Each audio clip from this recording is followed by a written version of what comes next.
আজকে রান্না করব কুমড়ো পাতা শাক। কুমড়ো পাতা কুচি কুচি করে ভাপিয়ে নিলাম। এখন একটু ঠান্ডা হলে একটু মেখে নেব। তারপর ফোড়নে দেব রসুন আর কালো জিরা, কাঁচামরিচ চির করে দেব।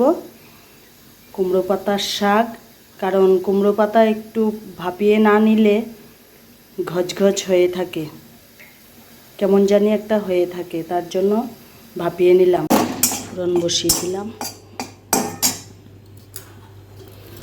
বসিয়ে দিলাম, কালো জিরা দিয়ে দিলাম, শুকনা লঙ্কা ভাজা হয়ে গেছে, রসুন থেতো করা দিয়ে দিয়েছি, আগেই থেতো করে রেখেছিলাম।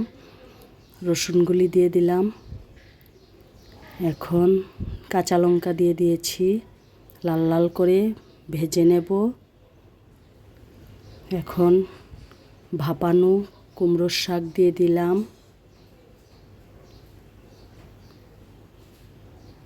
হলুদ লবণ দিয়ে লাল লাল করে ভেজে নেব। এখন আস্তে আস্তে ভাজাটা হোক, ভালোভাবে নেড়ে চেড়ে ভেজে নেব।